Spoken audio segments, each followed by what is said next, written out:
Hello বন্ধুরা, আমরা চলে আসলাম একটা নতুন ভিডিওতে। গত শুক্রবার আমরা চলে গিয়েছিলাম ভারতে এবং সেখান থেকে আমরা আরেক জায়গায় চলে যাই এবং সেটা হলো বাংলার তাজমহল। আর যাওয়ার রাস্তাটা তো দেখতেই পারতেছে যে কত সুন্দর। আকাশের ভিউটা খুবই সুন্দর আসছিল, কারণ তখনই বিকাল বিকাল ভাইব ছিল। এবং যে গ্রাম হয়ে যাচ্ছিলাম সেই গ্রামের রাস্তাগুলো খুবই ভালো, চিকন রাস্তা, আশেপাশে দুই ধারে মনে করেন পুকুর আছে। তাছাড়া এখানে সর্ষের ক্ষেত তো আছেই, যেটা দেখতে খুবই ভালো লাগতেছে। এবং গ্রামের যে গন্ধ, গ্রাম্য গ্রাম্য, তার সাথে রাস্তার বা পাশে দেখতেই পারতেছেন যে তাল গাছ আছে। এখান থেকে আবার কিছু কিছু পোলাপাইন আছে, সেই তাল গাছে উঠা একদম খেজুরের রস পাড়তেছে। এখনই খেজুরের রস পাড়তেছে, কেমনে আমি জানি না। তো যাই হোক, এই জ্যাম ঠেলতে ঠেলতে আমরা চলে আসি বাংলা তাজমহল। ওই যে দেখতে পাচ্ছেন তাজমহলের চূড়াটা। অ্যান্ড সেখান থেকে আমি আপনাদের পুরো তাজমহলের সিনটা দেখাবো এবং কিভাবে কি করতে হয় সেটাও দেখতে পারবেন। আর তাজমহলটা মেইনলি খোলা থাকে সকাল 8টা থেকে সন্ধ্যা 7টা অবধি। তো আপনারা চেষ্টা করবেন বিকাল টাইমে আসতে, কারণ এই সময়টা দেখতে খুবই ভালো লাগে তাজমহলটা। এবং যেতেও একটু ভালোই হাঁটতে হয়। এবং দেখতেই পাচ্ছেন আমার দুই ভাইয়েরা খুবই এক্সাইটেড, তার নাচতে নাচতে যেতেছে। এবং যাওয়ার পর এখানে থেকে টিকিট কেটে নেবেন। এখান থেকে টিকিট পার জন 200 টাকা। এক টিকিটে আপনারা তাজমহল, পিরামিড সহ আরও কিছু দেখতে পারবেন। অ্যান্ড টিকিট কিনে আপনারা চলে যাবেন এখানে। এখানে একটা মমতাজের ছবি দিয়ে রাখছে, এই মমতাজের জন্য বলে আমাদের তাজমহল বানানো হয়েছিল। এবং সবচেয়ে ইন্টারেস্টিং বিষয় হলো এই যে ঢোকার যে ভিউটা সেটা খুবই ভালো লাগতেছে আমার দেখতে পাচ্ছেন। যখন আমি ক্যামেরা নিয়ে ঢুকতেছি কি সুন্দর লাগতেছিল। তারপর এখানে এসে আপনারা ফটো সেশনও করতে পারবেন, আমরা যেন ফটো সেশন করে নিলাম। এবং দেখতেই পাচ্ছেন আজকে যেহেতু বিকাল বিকালে আসছি, ভিউটা মারাত্মক ছিল, অনেক সুন্দর আসছিল ভিউটা, মানে পারফেক্ট লেভেলে একটা আমার টোর দিয়ে মজা লাগছে। তারপর লাস্টে এটার সাথেই এক কোণা দিয়ে এখানে একটা রেস্টুরেন্ট আছে ছোটোখাটো। এখানে গিয়ে আপনারা চাইলে কফি টফি অথবা কোনো স্ন্যাক্স খেতে চাইলে খেয়ে নেবেন। আমরা আগে এখানে কফিটা অর্ডার করছি, যেটার দাম ছিল 30 টাকা। অ্যান্ড কফি খেয়েই আমরা আবার চলে যাব তাজমহলের উপরে। মানে এখন তো আমরা তাজমহলের ফ্রন্টের সাইড দিয়ে ছবি তুলতেছিলাম। তো তারপর আমরা চলে যাই যে তাজমহলের উপরেই, যেটা দেখতে খুবই ভালো লাগতেছে সামনে দিয়ে।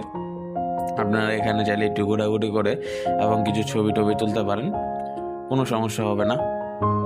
আর এটা দেখে আমার কিছুটা ওই যে আসল তাজমহল মানে দিল্লির সেরকম একটা ভাইব দিবে আপনাদের, আশা করি খারাপ লাগবে না। চাইলে এখানে আইসা ঘুরে যেতে পারেন। তাছাড়াও এখানে একটা ইন্টারেস্টিং বিষয় হলো, যদি বিয়ে শাদী কোনো প্রোগ্রাম টোগ্রাম থাকে তাহলে এখানে ওই জায়গায় অনুষ্ঠিত করতে পারবেন।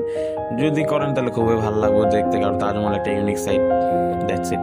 তারপর তাজমহল থেকে বেরিয়ে পিরামিডে আপনার যেতে হবে। তো সেই জন্য আগে তাজমহল থেকে সম্পূর্ণভাবে বের হতে হবে।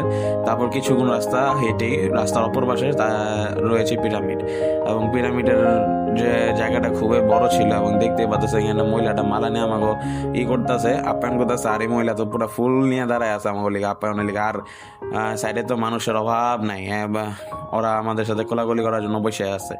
যাই হোক, আপনারা পিরামিডটাও দেখতে পারছেন, যেটা দেখতেও খুব ভালো লাগতেছে। জাস্ট পিরামিডটা এখানে বেশি একটা নজর কাড়ে না, কারণ এখানে নর্মাল একটা সাজা রাখছে। এবং পিরামিডের ভিতরে গেলে আপনারা অনেক কিছু দেখতে পারবেন। যাই হোক, প্রথমে আমরা চলে যাই এখানে বেহুল আর বাসর ঘর দেখতে। যাই এখানে অনেক কিছুই দেখা যাবো। যদি 200 টাকার মধ্যে বেশুরা মানে বিভিন্ন প্রকার ঘর দিয়ে তারা সাজায় রাখছে কক্সি টক্সি দিয়ে, যেগুলো দেখার পর আপনারা একটা ধারণা করতে পারবেন যে সেগুলো কেমন ছিল, কি লেভেলে ছিল। দ্যাটস ইট, এছাড়া আর কোনো কিছু নাই এখানে। আর এখানে সবচেয়ে ইন্টারেস্টিং বিষয় যে আমার ভাই এখানে বলছে কোনো জায়গায় হাত দিতে না, আর ওই এই গ্রিলের বাইরেও যেতে না। ও একদম গ্রিলের চিপা দিয়ে ঢুকে গেছে, কেনে ঢুকছে ভগবান জানে। তারপরে আমরা দেখতে যাই ক্ষুদিরামের ফাঁসি। এখানে 10 মিনিট একটা শো আছে। এই 10 মিনিটের শো দেখার পর আপনারা যাবেন। এবং সিটের অবস্থা তো বলার বাইরে, অনেক সুন্দর সিটে এখানে ছিল। যাই হোক, সিটের কথা নাই বললাম। তারপর শো শুরু হয়ে যায়। শো শুরু হয়েছে কেমনে, কোন দিয়ে শুরু হয়েছে, কোন দিয়ে শেষ থেকে কিছুই বুঝলাম না।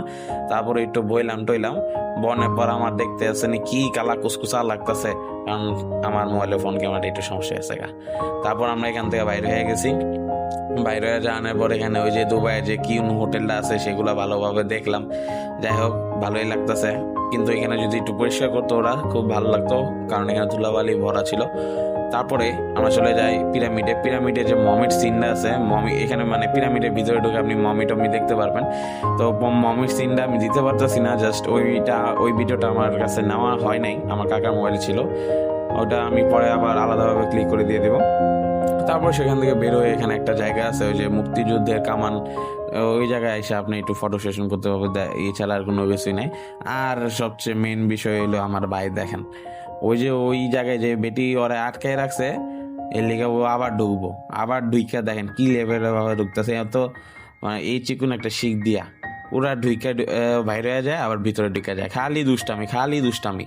আর বলছিলাম ওই তো আগের ব্লগে যে ও আজকা মায়ের খায় পুরা তব্দ হয়ে আছে গা, এমন মায়ের দিছে, এমন মায়ের আর কখনো খায় না আজকা এই মানে ওর জীবনে। যাই হোক, মায়ের দাঁড়ানোর পরে এখানে দেবী ক্ষুদিরামের পাশে একটা ইট লাগাই দিছে, তারপরও ও এখানে ইংরেজদের মারতেছে এবং এমন জায়গায় মারতেছে যাতে ওরা উঠতেও না পারে। মারামারির পর এখানে দেখেন জেলের মধ্যে বন্দি হয়ে গেছে, জেলের মধ্যে বন্দি হয়ে যাওয়ার পর আবার কোন জায়গায় এখানে ঠিকটা একটু পাশ আছে, তো ইজিলি ও ঢেকে যাইতেছে গা, ডইকা ঘোড়ার পায়ের মধ্যে গিয়ে খালি ওরা করতেছে। আর এদিক দিয়ে আমার ভাই তো এখানে গাড়ি পাইছে, গাড়িতে বই আছে দেখেন কেমনে। এখানে গাড়িগুলো একটু যদি পরিষ্কার করতো তাহলে গাড়িগুলো দেখতে খুব ভালো লাগতো এবং একটু আকর্ষণীয় লাগতো। পরে দিয়ে এখানে আবার কিছু রাইডও আছে, বাচ্চাদের জন্য নৌকা আছে আর ট্রেন আছে, আপনারা চাইলে এটা ইউজ করতে পারেন। আর আমার দুই ভাই তো অলওয়েজ অ্যাজ ওয়েল অ্যাজ খুশি, একদম খুশি। ও ওরে এত কিছু দেখলাম তাও খুশি হয় না, বাট এটা দেখা ও ফুল খুশি। তারপর আমরা সকলে চলে যাবো এখন বাসার উদ্দেশ্যে। তো আজকের জন্য এইটুকুই। যদি ভিডিওটা ভালো লাগে তাহলে লাইক এবং কমেন্ট করে সাথে থাকুন। সকলকে ধন্যবাদ। বা